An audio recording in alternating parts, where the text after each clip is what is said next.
So tier lists.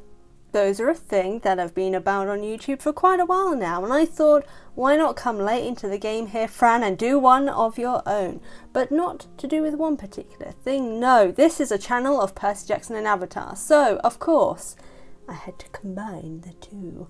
So today we are looking at both the Avatar universe in terms of its bending and Percy Jackson, and what benders or non-benders and skills the Percy Jackson crew may have had if they were in Avatar.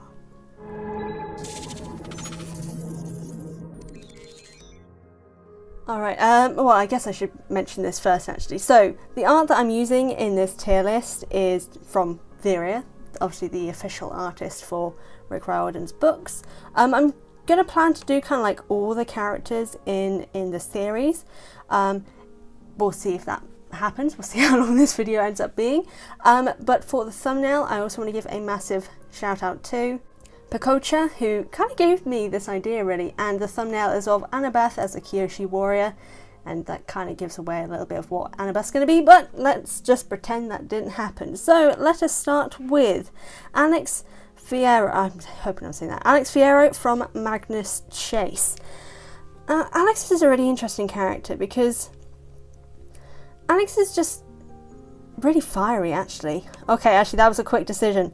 Alex 100% would be a firebender, just because not only is their personality really fiery, they're kind of one who can kind of get into a fight quite easily, but also has a lot of attention to detail in their work, especially obviously they're really into pottery in the series. So that's an attention to detail, and also ceramics has a lot of fire-based work, so their pottery would be amazing if they were a firebender. So yeah, Alex as a firebender. Now Annabeth. Okay, I was gonna have her as a non-bender. Maybe I should still have her as a non-bender. She's an incredibly skilled person, and our non-benders in the series are generally really skilled as well. Earth would kind of work as well because she's very into architecture and structures. I'm going to change it. I was going to give... Yeah, you know what?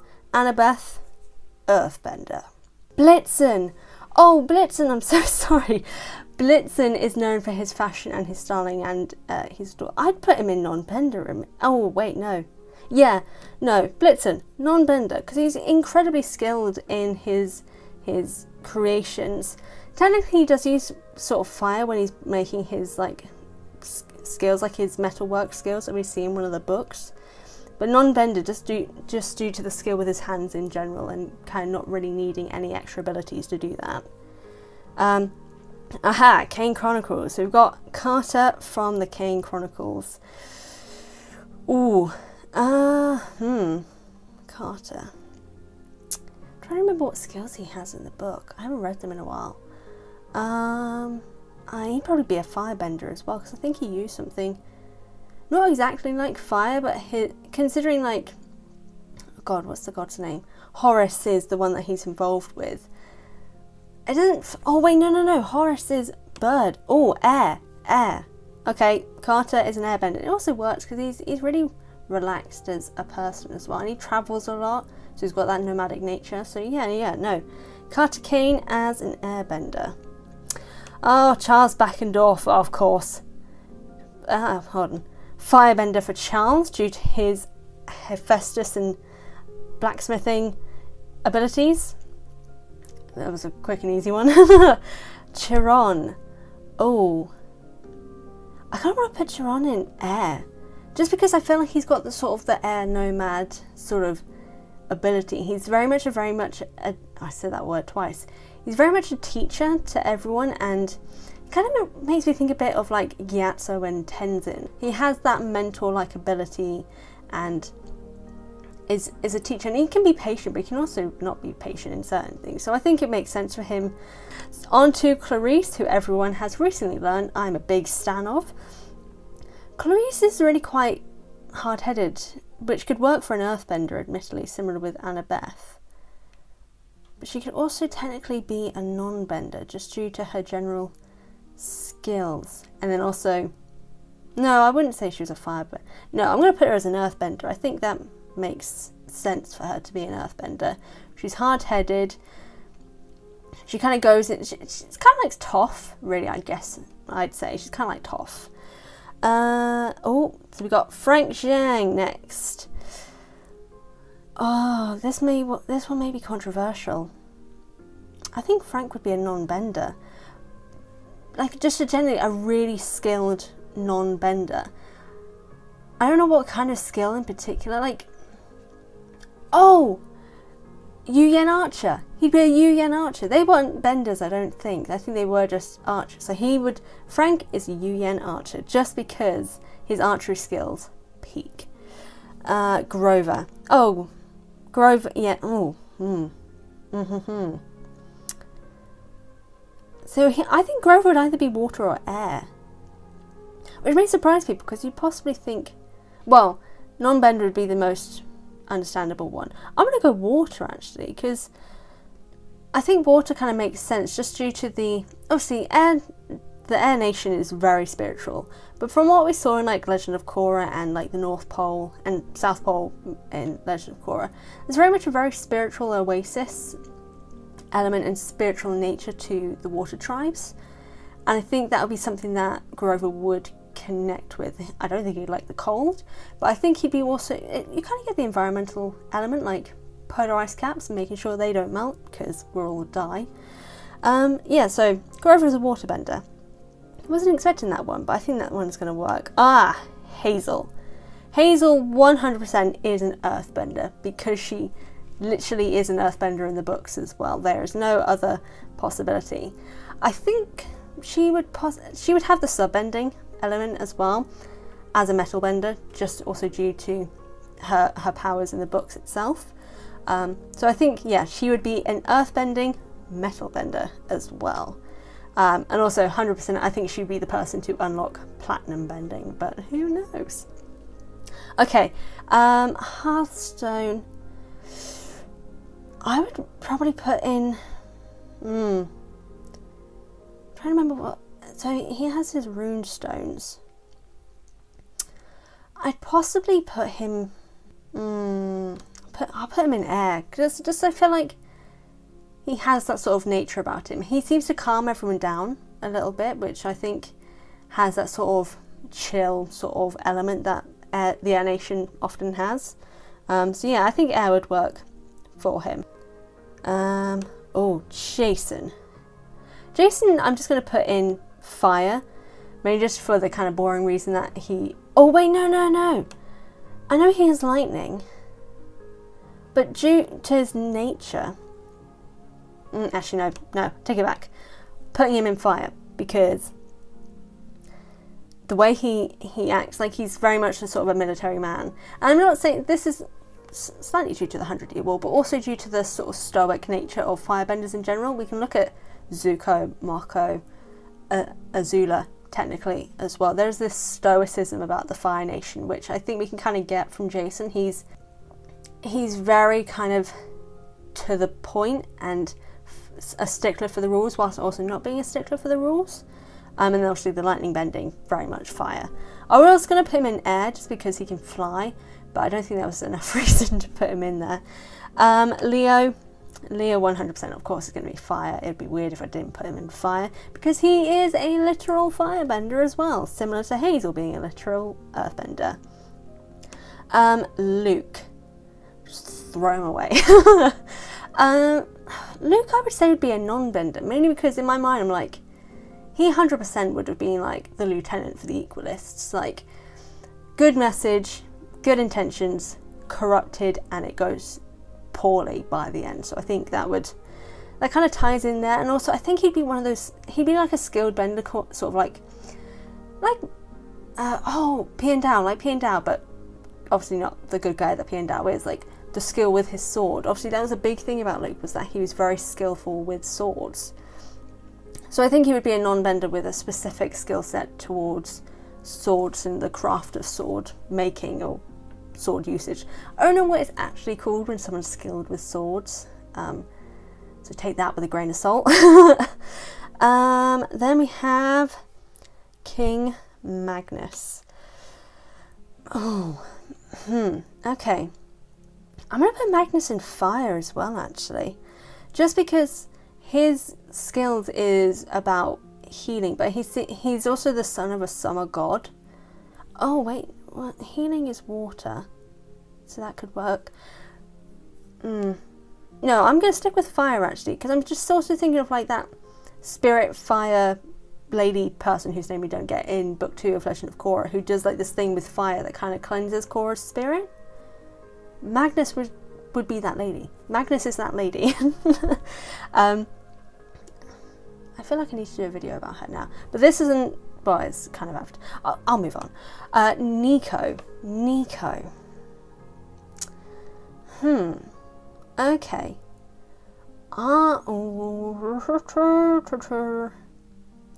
would I put Nico with? I was thinking Earth, kind of just because he has that whole raising people from the dead sort of thing. But, I'll go with Earth. I may change that later because I'm not 100% on that, but I'm going to go with Earth now just due to the sort of earthbending nature. Then we come to our main man, Percy. Avatar. No, I'm joking. Of course, I was going to put him in water, but I'm slightly questioning it just a little bit, but I think people will hate me if I don't. No, I'm joking. Well, who knows? People can be crazy. Yeah, waterbender is just kind of what Percy is, because he is a waterbender. Some of these are kind of easy because they're kind of already benders already in the series. Piper. Oh, hold on. Why can't I pick up her picture properly? There we go. Piper. Piper is going to be an airbender for me because she has this really calm nature about her. Like, she's able to calm people down. She's kind of nomadic a little bit with her moving around a lot. I think she's also just kind of, she has this sort of free nature about her in that, like, she cares what people think about her, but she's also pretty relaxed and kind of happy within herself, or at least she becomes that way. I think it works for her as being an airbender, or at least an air acolyte of some sort. Raina, 100% Avatar. She's everything. She's skilled, she's a fighter, she kind of has control over everyone here. Like, everyone kind of goes to her for wisdom. But yeah, I think Raina could definitely be the Avatar. People are going to probably, it's slightly biased, but I think just Raina just seems to have so many skills and abilities that it would just make sense for her to be able to kind of grasp all of these things. She would be like Kyoshi in that she's all about justice and protecting people and stuff, and I think that's kind of what the Avatar represents, so that's why Raina is the Avatar. Sadie Kane is a skilled non-bender. Skilled non-bender, 100%. I question that a little bit, but I think it kind of works for her being a non-bender. And she's a protector, she's incredibly skilled, she does pick things up quite quickly as well, so I think it would work for her being kind of like skilled in many different areas and as a non-bender. Samira, I'm airbender, definitely, because that was her whole thing, was that she's always wanted to fly, and that's kind of mainly what I'm basing it on, with her obviously being a Valkyrie and having flight and such, and technically having a flying animal, because does she have a flying horse? I haven't read the Magnus Chase books in a while either. But she technically has, I think she has a flying horse, maybe she doesn't. Maybe I'm thinking of Valkyrie in Marvel Cinematic Universe, but who knows. But yeah, Samira as an air nomad, I can definitely see it. Talia is skilled non-bender. That may surprise people. I originally considered her for fire, but with the fighting skills and the abilities we've seen her do outside of her like using lightning, her shield work and her sword fighting, and also obviously her bow and arrow later when she becomes a hunter, are very much more defining qualities than her lightning. So I think that's why I've put her as a non-bender, just because that kind of makes more sense to me, especially in terms of her being a hunter as well. Tyson is water as well. He doesn't have control over water, but he definitely has a strong connection to water, like with Rainbow, like with most of the animal creatures under the ocean, his connection to Poseidon, obviously, his love for being under the water and blacksmithing underwater as well. So I can definitely see it. Okay, final two. Walt Stone, firebender. And that's mainly due to his abilities of literally being able to turn things to dust. I was keeping him fire. I was going to considering Earth for a moment there because of his connection to Anubis. But no, fire works more just due to his skills as a person. And also he's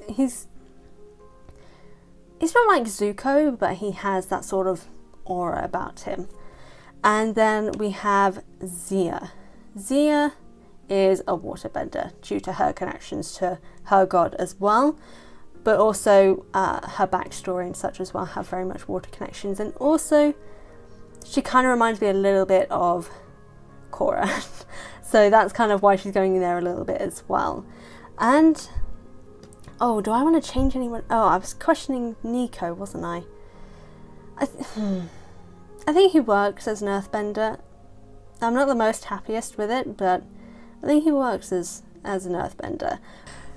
And yeah, that is my list. But what do you guys think? Who would you have as a certain bender from the Percy Jackson series? And do you agree with my list, or do you think it would be slightly different and do you just think it's terrible?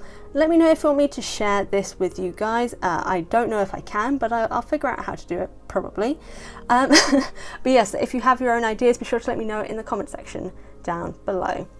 I want to thank you guys so much for watching this video. I really do appreciate it. It was a lot of fun to do. I don't know how this will turn out, but hopefully it will be all right. Again, thank you so much for watching, and I'll see you guys next time.